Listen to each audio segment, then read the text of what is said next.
Assalamualaikum warahmatullahi wabarakatuh. Ya, kemarin saya sudah menjelaskan present continuous tense ya. Kalian bisa cek di sini. And now we will study about past continuous tense. Past continuous tense itu apa sih? Jadi past continuous tense itu adalah tenses yang digunakan untuk kegiatan yang sedang terjadi di waktu lampau, tetapi waktunya sudah spesifik, sudah ditentukan. Oke, kita langsung saja ke rumusnya. Nah, dari kata past sama continuous. Past itu kan lampau, kalau continuous itu sedang terjadi. Nah, continuous kan erat kaitannya dengan verb ing ya. Kalau past kan kayak to be-nya pakai was were, kayak gitu, bentuk lampau gitu ya. Kita langsung ke rumusnya saja. Untuk kalimat positif, ada subjek diikuti dengan was were, diikuti dengan verb ing. Verbnya pakai verb ing ya, dan itu tidak berubah untuk kalimat positif, negatif, tanya. Verbnya itu tetap tidak berubah, verbnya memakai verb ing. Nah, untuk kalimat negatif ada subjek diikuti dengan was atau were, diikuti dengan not, diikuti dengan verb ing. Kalau di kalimat negatif selalu ya diberi kata not-nya. Nah, sekarang saya akan menjelaskan lagi. Ini was were-nya itu tidak dipakai dua-duanya ya. Itu tergantung subjeknya saja. Nah, kalian masih ingat nggak tentang to be? To be dalam bahasa Inggris itu ada dua, dalam bentuk present sama bentuk past. Kalau dalam bentuk present itu to be-nya ada is, am, are. Kalau dalam bentuk past to be-nya itu ada was were. Nah, kalian harus hafal. Was itu untuk subjek siapa aja, were itu untuk subjek siapa aja. Masih ingat? Was itu untuk ini ya. I, he, she, it. Was itu untuk subjek tunggal. I, he, she, it. Kalau were untuk subjek you, we, they. Kalau were itu untuk subjek jamak you, we, they. Kalian harus hafal karena sering keluar di soal-soal. Kalian suruh menyebutkan to be-nya ini untuk siapa gitu dalam bentuk present atau dalam bentuk past. Itu ya. Nih.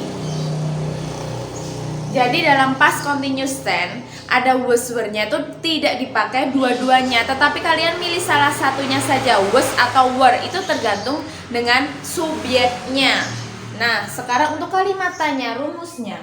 Was, were, was atau were-nya berada di awal kalimat. Setelah itu diikuti dengan subjek. Lalu diikuti dengan verb ing. Nah, kalian bisa lihat di sini ya rumusnya. Kalian cermati dulu, pahami dulu. Sudah? Nah, kita langsung ke contohnya, ke example-nya. Example.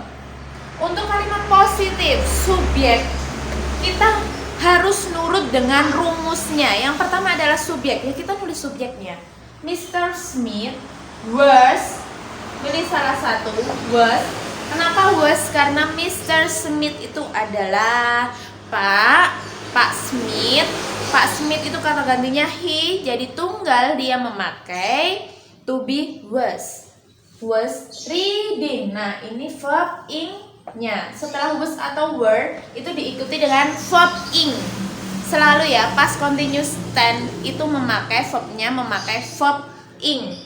Tidak berubah, tidak verb 1 atau verb 2, verb s dan lain sebagainya. Past continuous tense itu memakai verb ing. Nah, setelah itu objeknya reading a book at 7 p.m. last night. Kata keterangan waktunya itu spesifik, jam berapanya, terus kapannya gitu spesifik, ya. Untuk kalimat negatif, Mr. Smith subjek was atau were diikuti not, diikuti dengan verb ing. Was di sini kan sudah ada was ya, di sini was, tinggal nambahin not, verbnya verb ing. Reading a book at 7 p.m. last night. Nerusin kalimat setelahnya. gitu ya, reading, tetap verb ing. Untuk kalimat tanya, was atau were-nya berada di awal kalimat. Nah, di sini was, di sini ada to be-nya sudah ada was. Ya di sini kalimat tanyanya juga ada was. Was subjeknya Mr. Smith reading, verb ing tetap a book at 7 p.m. last night. Nah, itu ya kalimat tanyanya seperti itu. Kalau disuruh yes no question, kalian nulisnya jawabnya yes. Kalau yes, setelah yes subjeknya, kata gantinya bukan Mr. Smith tapi diganti dengan kata ganti. Mr. Smith tuh apa kata gantinya? Oh, he. Setelah he, kalau di sini was, kata tanyanya was, ya di sini juga was. Yes, he was. Kalau no, he was not. Gitu. Understand? Kalian bisa lihat dulu, pahami dulu. Nah, sekarang kita akan menjawab contoh yang kedua. Kita akan menjawab bersama-sama ya. Di sini sudah ada kalimat positifnya. They were cooking a cake at 8 p.m. last night. Mereka sedang memasak kue pukul 8 tadi malam. Nah, ini. Sekarang ini kan untuk kalimat positif. Nah, untuk kalimat negatifnya kita jawab bersama-sama. Apa? Nurut sama rumusnya. Subjek they. Setelah they, was atau were tambahin not. Di sini were. Di sini juga were. Were tambahin not. Not. Verb ing. Verb ingnya ini cooking. Oke.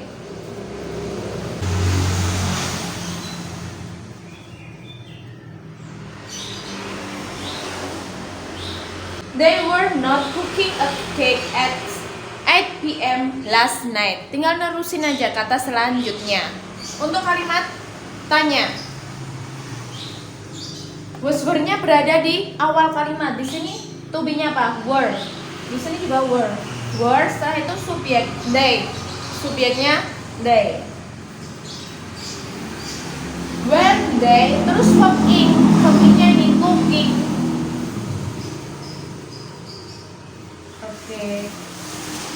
At 7 p.m. last night. Kasih tanda tanya. Diberi tanda tanya. Untuk yes, no questionnya yes, subjeknya they. Terus di sini were. Kalau no, they were not. Seperti itu, mudah sekali kan? Kita hanya nurut sama rumusnya saja. Kalian bisa cermati dulu.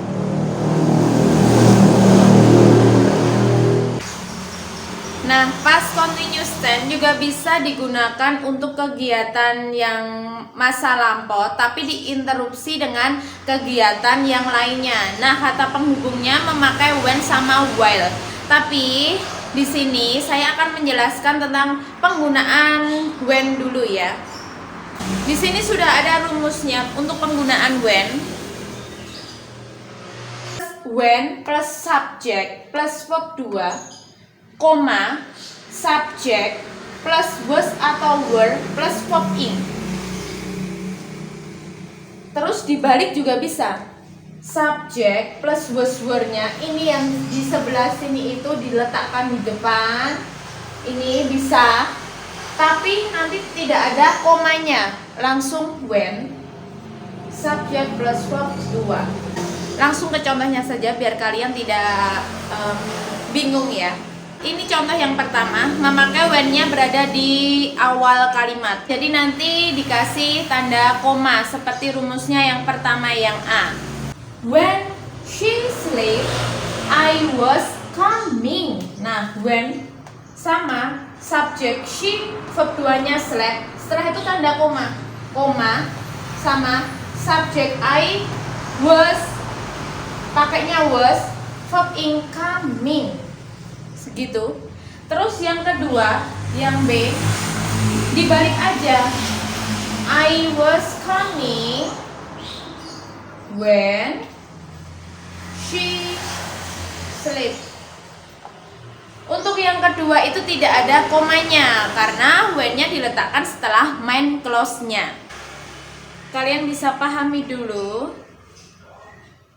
rumus ini ya. Ini sering keluar juga di soal-soal. Jadi kalian harus hafal. Sebenarnya itu mudah sekali belajar bahasa Inggris. Kalian hanya menghafalkan rumusnya. Ini aja, kalau susah untuk menghafalkan, kalian latihan soal-soal dengan melihat rumusnya. Kalau kalian itu sering berlatih soal, lama-kelamaan nanti kalian akan hafal sendiri rumusnya. Itu yang when ya. Terus sekarang kita ke while. Nah, sekarang kita akan belajar menggunakan while. While ini digunakan untuk dua kejadian yang terjadi bersamaan pada masa lampau. Artinya while ini sementara. Kalau tadi when kan artinya itu ketika, kalau while ini artinya sementara. Ke rumusnya, while plus subject plus was atau were ditambah dengan ing. Kalau tadi yang pakai when itu setelah when-nya itu verb 2, kalau yang while ini semuanya memakai verb ing. Koma, subject plus was atau were plus verb ing. Semuanya memakai verb ing ya. Ini yang rumus yang pertama. Kalau rumus yang kedua itu cuma dibalik aja tetapi tanpa koma.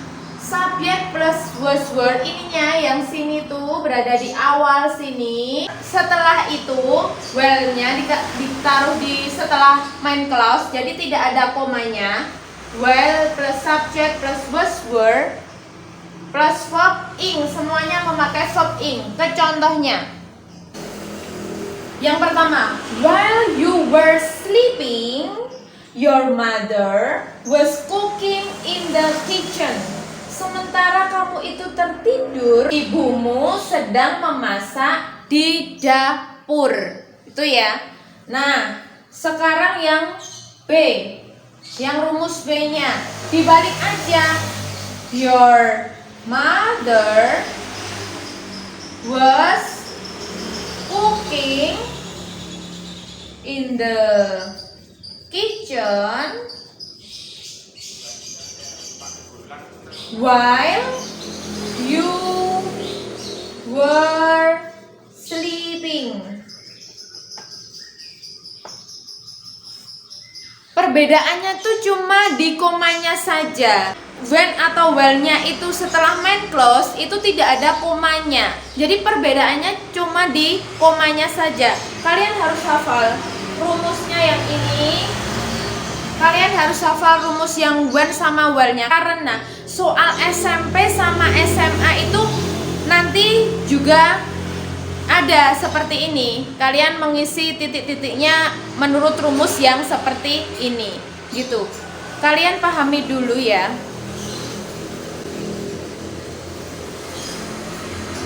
Past continuous tense tadi yang pertama itu sudah ada rumusnya tadi.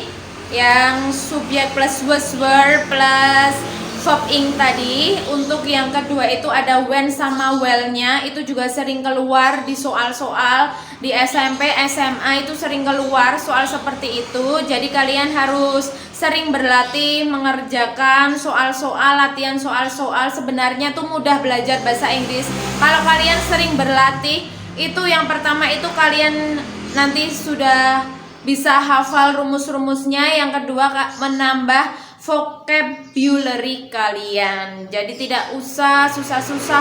Ini artinya apa ya? Nyari di kamus. Kata kerja ini artinya apa ya? Nyari di kamus. Itu tidak usah karena kalau kalian itu sering latihan mengerjakan soal-soal dengan sendirinya itu akan menambah kosakata bahasa Inggris kalian. Itu penjelasan tentang past continuous tense.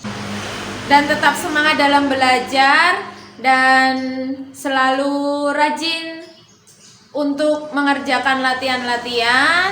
Good luck and see you next video. Bye bye. Assalamualaikum warahmatullahi wabarakatuh.